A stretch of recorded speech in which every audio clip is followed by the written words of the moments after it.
ሰሞኑን በተደረገው ሀገራዊ ምርጫ ታዋቂዋ የኢሃፓና የትብብር ለኢትዮጵያ አንድነት ፓርቲዋ ሚስጥረ ስላሴ ታምራት በብልጽግናና የቱሪዝም ሚኒስትሯ ሰላማዊት ካሳ እየተሸነፈች ይመስላል።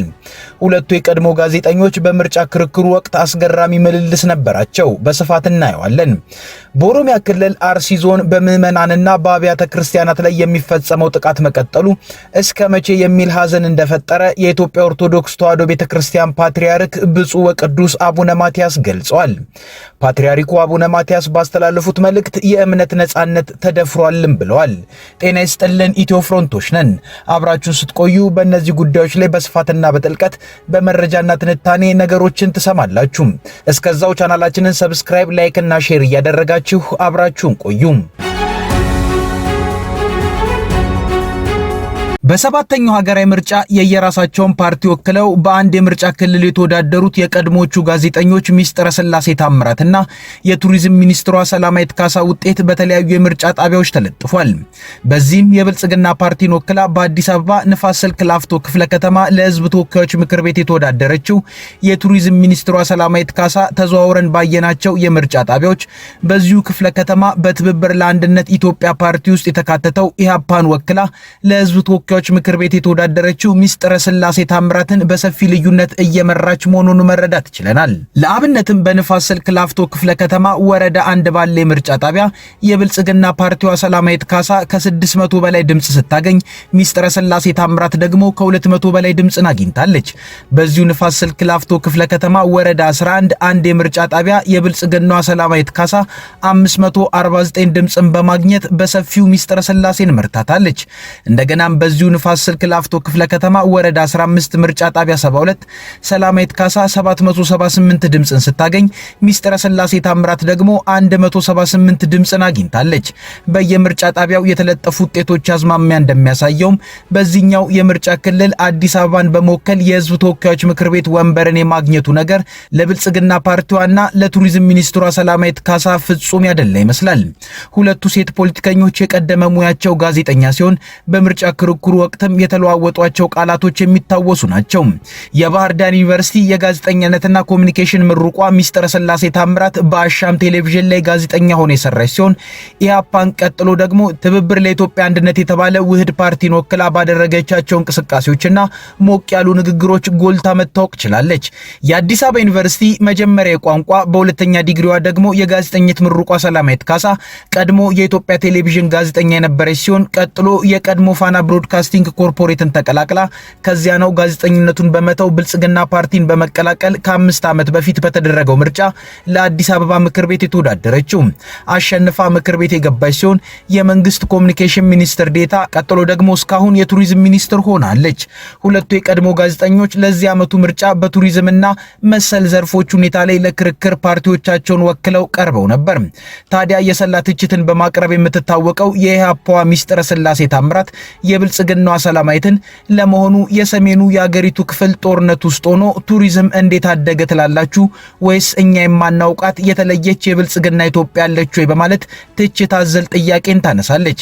ከዚያም የቱሪዝም ሚኒስትሯ ሰላማዊት ካሳ ትንሽ መናደድ በሚታይበት ገጽታ አዎ የኛ የብልጽግና ኢትዮጵያ ትለያለች፣ የብልጽግና ኢትዮጵያ ሰሜኑ ብቻ አይደለም ስትል መለሰች።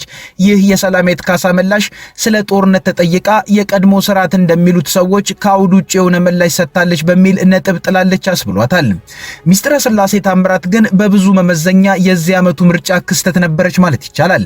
አንዳንዶች ከምታነሳቸው ጉዳዮች ጋር በተያያዘ በምታወራቸው ጉዳዮች ላይ ጥልቀት ይጎድላታል ሲሉ ቢተቿትም ንግግሮቿና ትችቶቿ ግን የኢትዮጵያ ሕዝብ በኢኮኖሚም በደህንነትም ገብቶበታል ብላ ያመነችበትን ችግር በከባድ መንገፍገፍና በተገቢው ደረጃ ገልጻለች ብለው ያምናሉ። ብዙ የሕዝቡን ቅሬታ በዜናና መሰናዶቹ ያስተናግድ ከነበረውና በኋላም ከተዘጋው አሻም ቲቪ ወደ ፖለቲካ መምጣቷ ለምታንጸባርቃቸው አቋሞች መነሻ ሳይሆናት አይቀርም። በብዙ ንግግሮቿ ላይ የወጣትነት ሞቅታ ወደ ብስለት ለመሻገር ከሚደረግ ጥረት ጋር ያሳየችው ትግልም ለወጣቶች ፖለቲካን እንደ ጨለማ ከማየት ለተስፋ እንዲታገሉበት መንገድ ያሳየ መሆኑም ታይቷል። የሚስጥረ ስላሴ የወጣትነት በዚያ ላይ ሴትነቷም ተጨምሮ ወደ ፖለቲካ መግባቷ በእድሜዋ በትዳርና ሴትነት የሚያስፈልገው የፍቅር ጓደኝነት ላይ ተጽዕኖ እንዳሳረፈባት አንድ የፖድካስት ፕሮግራም ላይ ቀርባ አውርታለች። የዚህ ዓመቱ የምርጫ ክርክርና ሚስጥረ ስላሴ ሲነሱ ግን ብልጽግና ፓርቲ የብሔራዊ ባንክ ገዢው ኢዮብ ተካልኝንና የፕላን ሚኒስትሯ ፍጹም አሰፋን ወክሎ ስለ ኢኮኖሚ ሲከራከሩ ሚስጥረ ስላሴ የሰነዘረችው ትችት አይረሳም። መደመር መጽሐፉን አንብበናል። መደመር ማለት ከምዕራፍ ወደ ምዕራፍ ሲሸጋገር የተጣራሱ ሐሳቦች የሚያቀርብ መጽሐፍ ነው። ሲጀምር የኢትዮጵያ ሕዝብ የላብራቶሪ አይጣችሁ ነው ወይ? ኢትዮጵያስ የእናንተ ቤተ ሙከራ ናት ወይ የሚለውን እንድትመልሱልን እንፈልጋለን። ሀገረ መንግስት ጋርም ሀገረ መንግስት ምን እንደሆነ የምታውቁ አይመስለንም፣ በተግባራችሁ ተደጋጋሚ ስላረጋገጻችሁት። ወጣትም ስለወጣት ትጠቅሳላችሁ። ለወጣቱ የስራ ዕድል የወጣት ሀገር አድርገናታል። ስለ የትኛው ወጣት ነው የምታወሩት? በጦርነት ስላስገደላችሁት እያስገደላችሁ ስላላችሁት ወጣት ነው የምታወሩት? እሱንም ክሊር አድርጉልን። ምክንያቱም ባለፉት ዓመታት ለጦርነት የዋለው ገንዘብ እንኳን ሲተመን አሁን ህዝብ ዳቦና የቤት ኪራይ መክፈል አቅቶ የሚያኖር ሀገር አይደለም መኖር የነበረባት። የሆነ ሆኖ በሰባተኛው ሀገራዊ ምርጫ ላይ ብርቱ ትግል ያደረገችው ሚስጥረ ስላሴ ታምራት በምርጫው ሳትሸነፍ አትቀርም። በኦሮሚያ ክልል አርሲ ዞን በምዕመናንና በአብያተ ክርስቲያናት ላይ የሚፈጸመው ጥቃት መቀጠሉ እስከ መቼ የሚል ሐዘን እንደፈጠረ የኢትዮጵያ ኦርቶዶክስ ተዋሕዶ ቤተክርስቲያን ፓትርያርክ ብፁዕ ወቅዱስ አቡነ ማትያስ ገልጸዋል። ፓትርያርክ አቡነ ማትያስ ባስተላለፉት መልእክት የእምነት ነጻነት ተደፍሯልም ብለዋል። ይህ መከራ እያበቃ ሳይሆን እየሰፋ በመምጣቱ የዜጎችን ደህንነት የመጠበቅና ሰላምን የማስፈኑ አደራ የተጣለባቸው የጸጥታ አካላትና ኃላፊዎች ይህንን የጥቃት ሰንሰለት በማስቆምና ወንጀለኞችን ለሕግ በማቅረብ ከታሪክ ባለዕዳነት እንዲድኑም አሳስቧል። ባለፈው እሁድና ሰኞ በምስራቅ አርሲ ዞን ውስጥ በሚገኙ የተለያዩ ወረዳዎች ውስጥ በታጣቂዎች በተፈጸሙ ጥቃቶች 13 የሚሆኑ ምዕመናን ሲገደሉ አንድ ቤተክርስቲያን በእሳት የወደመ መሆኑንና ሌላ ቤተክርስቲያን ላይ ዘረፋና ጉዳት መድረሱን የሀገረ ስብከቱ ሊቀ ጳጳስና ነዋሪዎች ገልጸዋል። ጥቃቱን ተከትሎም የኦርቶዶክስ ቤተክርስቲያን ቀዳማዊ ፓትርያርክ ብፁዕ ቅዱስ አቡነ ማትያስ መልእክትን አስተላልፏል። አቡነ ማትያስ በአርሲ ሀገረ ስብከት በአሰኮ፣ በሽርካ፣ በሆንቆሎ፣ በዋቤና በሙኔሳ ወረዳዎች በተፈጸሙ ጥቃቶች በመንፈስ ቅዱስ ልጆቻችንና በቅድስት ቤተክርስቲያን ላይ ስለደረሰው አሰቃቂ ጥቃት የሰማነው በተሰበረ ልብ ነው ብለዋል። በጥቃቱ በርካታ ምዕመናን በግፍ መስዋዕታቸውና በመቶዎች የሚቆጠሩ ወገኖቻችን ከቀያቸው መፈናቀላቸው ቤተክርስቲያናችንን በእጅጉ ያሳዘነ ክስተት ነው ያሉት ፓትርያርኩ በአርሲ ምድር በተደጋጋሚ የሚስተዋለው በደልና ግፍ በሁላችንም ልቦና ውስጥ እስከ መቼ የሚል የቁጭትና የሐዘን ጥያቄን ፈጥሯል ብለዋል። የአካባቢው ነዋሪዎችና የቤተክርስቲያኗ ምዕመናን ጥቃቱ እሁድ ዕለት ጀምሮ እስከ ሰኞ ድረስ የቀጠለ መሆኑንና እድሜያቸው ከ80 እስከ 25 ዓመት የሆናቸው ሰዎች በታጣቂዎች መገደላቸውን እንዲሁም ዝርፊያና የቤቶች ቃጠሎ መፈጸሙን ገልጿል። ጥቃቱ የተፈጸመበት የአርሲና የሶማሌ ክልል ጅጅጋ አህጉረ ስብከት ሊቀ ጳጳስ ብፁዕ አቡነ ኤልሳ በጥቃቱ 13 ኦርቶዶክሳውያን መገደላቸውን ከ280 በላይ ምዕመናን መፈናቀላቸውንና የ101 ዓመት ቤተክርስቲያን መቃጠሉን የሟቾቹን ስም በመዘርዘር አስታውቋል። ፓትርያርክ አቡነ ማትያስም የእምነት ነጻነት ተደፍሮ 100 ዓመታት ያስቆጠረው የጠለታ ቅዱስ ገብርኤል ቤተክርስቲያን መቃጠሉን እንዲሁም የካራ ኩፍቴና መድኃኔዓለም ቤተክርስቲያን መዘረፉን በመልእክታቸው ላይ አመላክተዋል። የቤተክርስቲያኑ አባላት የተቃጠለውንና የተዘረፈውን ቤተክርስቲያን ምዕመናን ጽላቱን ይዘው ተሰደዋል። መኖሪያ ቤታቸውም ተቃጥሏል። ይህ መከራ እያበቃ ሳይሆን እየሰፋ በመምጣቱ የዜጎችን ደህንነት የመጠበቅ ሰላምን የማስፈን አደራ የተጣለባቸው የጸጥታ አካላትና ኃላፊዎች ይህንን የጥቃት ሰንሰለት በማስቆምና ወንጀለኞችን ለሕግ በማቅረብ ከታሪክ ባለዕዳነት ትድኑ ዘንድ በቤተክርስቲያናችን ስም አበክረን እናሳስባለንም ብለዋል። ከቀናት በፊት የተከሰተውን የበርካታ ሰዎች ሕይወት የጠፋበትና መፈናቀል ያስከተለው ጥቃትን በተመለከተ ከፌዴራል መንግስቱ ከኦሮሚያ ክልል አስተዳደርም ሆነ ከዞኑ ኃላፊዎች እስካሁን የተባለ ነገር የለም። ቢቢሲ በደረሰው ጥቃት ላይ መረጃ ለመጠየቅ ለኦሮሚያ ክልል ኮሚኒኬሽን ቢሮ ኃላፊ አቶ ኃይሉ አዱኛና የክልሉ ሰላምና ጸጥታ ቢሮ ኃላፊ አቶ አራርሳ መርዳሳ በተደጋጋሚ ቢደውልም ስልካቸው ባለመነሳቱ ምላሽ ማግኘት አልተቻለም።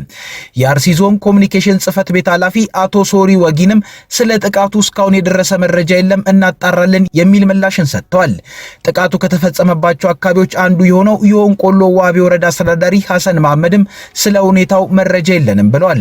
በኦሮሚያ ክልል በሚገኘው አርሲ ዞን ውስጥ በሚገኙ ቦታዎች በተለያዩ ጊዜያት በተፈጸሙ ጥቃቶች በርካታ ሰዎች መገደላቸው የተዘገበ ሲሆን ነዋሪዎች ጥቃቱ እምነትን መሰረት ያደረገ ያደረገና ኢላማ የተደረጉት ሰዎችን መኖሪያ ንብረትና አብያተ ክርስቲያናትን ጭምር ያወደመ መሆኑን ይናገራሉ። ባለፈው ጥቅምት ወር አጋማሽ ላይ በአካባቢው በተፈጸመ ጥቃት 25 ሰዎች ከተገደሉ በኋላ የኢትዮጵያ ኦርቶዶክስ ተዋሕዶ ቤተክርስቲያን ቅዱስ ሲኖዶስ በምዕመናኖቹ ላይ የሚፈጸመው ጥቃት እየተባባሰ መሆኑን በመጥቀስ መንግስት የዜጎችን በሕይወት የመኖር መብት እንዲያስከብር መጠየቁ ይታወሳል። የተኩስ አቁም ድርድር በተደናቀፈበት ሁኔታ አሜሪካና ኢራን ጥቃት መፈጸማቸውን አስታወቁ። የአሜሪካ ጦር በኢራን ደሴት ላይ ራስን የመከላከል ጥቃት መፈጸሙንና ወደ መርከቦችና የባህረ ሰላጤው ሀገራት የተተኮሱ ሚሳኤሎችና ድሮኖችን መጥቶ መጣሉን አስታውቋል። የአሜሪካ ማዕከላዊ ዕዝ ሴንትኮም በሆርሙዝ ወሽመጥና በቄሸም ደሴት ላይ ኢራን ወደ መካከለኛው ምስራቅ ሀገራት ልትፈጽም የነበረውን የጥቃት ሙከራ ተከትሎ ጥቃት መሰንዘሩን አስታውቋል። ኢራን ወደ ኩዌት 2 ሚሳኤሎችን ማስወንጨፏን ነገር ግን የታለመላቸውን ስፍራ ሳይደርሱ መውደቃቸውን እንዲሁም 3 ወደ ባህሬን የተወነጨፉ ደግሞ በአየር ላይ እንዲከሽፉ መደረጋቸውን ገልጿል። የኢራን አብዮታዊ ዘብ በበኩሉ በቄሸም ደሴት በሚገኝ የግንኙነት ማማ ላይ ለተፈጸመ ጥቃት በሰጠው ምላሽ በቀጠናው የሚገኙ የአሜሪካ ጦር ሰፈሮችንና ሄሊኮፕተሮችን ማጥቃቱን በሀገሪቱ መገናኛ ብዙሃን በኩል አስታውቋል። ሴንትኮም በቄሸም ደሴት ላይ የተፈጸመው ጥቃት የኢራን ጦር የምድር መቆጣጠሪያ ጣቢያ ኢራን በቀጠናው ውሃዎች ላይ የማለፍ መብት ያላቸው ሰላማዊ ባህርተኞች ላይ የተኮሰቻቸው 3 ድሮኖችን መጥቶ መጣሉን አስታውቋል። አብዮታዊ ዘቡ የሆርሙዝ ወሽመጥን ደህንነት ማወክ ጠባጫሪነትን የአሜሪካ ጦር ከባድ ዋጋ ያስከፍሏል ሲል በመግለጫው ላይ አስታውቋል። ኢራን በተደጋጋሚ የአሜሪካ ጦር ሰፈሮች በሚገኙባቸው ባህሬንና ኩዌት ላይ ጥቃቶችን ፈጽማለች። በዛሬው ዕለትም ኢራን በኩዌት አውሮፕላን ማረፊያ ላይ በፈጸመችው የድሮን ጥቃት በርካቶች መጎዳታቸው ታውቋል። የኢራን ድሮኖች የኩዌት አውሮፕላን ማረፊያ ላይ ሮብ ማለዳ ጥቃት መፈጸማቸውን ተከትሎ በረራዎች ተቋርጧል። በኩዌት የአውሮፕላን ማረፊያ ላይ ጥቃት የተፈጸመው ቴህራንና ዋሽንግተን አንዳቸው በሌላኛቸው ላይ ጥቃት ከፈጸሙ በኋላ ሲሆን በርካታ ሰዎች መጎዳታቸውም ተገልጿል። 2 የኢራን ዜና ወኪሎች ቴህራን የተኩስ አቁሙን ለማራዘም ከአሜሪካ ጋር የምታደርገውን ንግግር ማቋረጧን ማክሰኞ ዕለት ዘግቧል። ትራምፕ ግን ዘገባውን አጣጥለው ንግግሮች እየተካሄዱ ናቸው ነው ያሉት። የኩዌት መከላከያ ቃል አቀባይ ብርጋዴር ጄኔራል ሳዑድ አብዱልአዚዝ አልኦታቢ በርካታ ጥቃት ፈጻሚ ድሮኖች የኩዌት ዓለም አቀፍ አውሮፕላን ማረፊያ የመንገደኞች ማስተናገጃን ኢላማ ማድረጋቸውን ጠቅሷል። በጥቃቱ የመንገደኞች ማስተናገጃው ክፉኛ መጎዳቱን የገለጹ ሲሆን በርካታ ሰዎችን አቁስለዋልም ብለዋል። የአውሮፕላን ማረፊያው በኢራን ጦርነት ምክንያት ተዘግቶ ከቆየ በኋላ ለአገልግሎት ክፍት የሆነው ከ2 ቀናት በፊት ግንቦት 24 ቀን 2018 ዓ.ም ነበር። ባለፈው ሳምንት ማክሰኞ የአሜሪካ ጦር ኢራን በኩዌትና ባህሬን ላይ ጥቃት መፈጸሟን ጠቅሶ በወታደራዊ ተቋማት ላይ ያጸፋ ምላሽ ድብደባ ማካሄዱን አስታውቋል። የአሜሪካ ጦር አክሎም በኩዌት የሚገኙ የጦር ሰፈሮቹን ኢላማ ያደረጉ በርካታ ድሮኖችን መተን ጥለናል ሲል አስታውቋል። የኢራን ፈጥኖ ደራሽ አብዮታዊ ዘብ በባህሬን የሚገኝ የአሜሪካ ባህር ኃይል ዋና ማዘዣና ኩዌትን በስም ሳይጠቅስ ሌላ ሀገር ላይ ጥቃት መፈጸሙን ገልጿል። አክሎም ጥቃቱን የፈጸመው የአሜሪካ ጦር የጣለውን እገዳ ለማለፍ እየተንቀሳቀሰች የነበረች ነዳጅ ጫኝ መርከብ ሞተር ላይ ጥቃት መፈጸሙን ተከትሎ መሆኑን ጠቅሷል። አብዮታዊ ዘቡ በመግለጫው ከዚህ በፊት ለማንኛውም ጥቃት የምንሰጠው ምላሽ የተለየና የከፋ እንደሚሆን ተናግረን በነበረው መሰረት እርምጃውን ወስደናልም ብለዋል። ከኢትዮ ፍሮንት የዛሬ ጉዳዮቻችን እነዚህ ነበሩ። አብራችሁን ስለነበራችሁ እናመሰግናለን። ቻናላችንን ሰብስክራይብ አድርጉልን። መልካም ጊዜ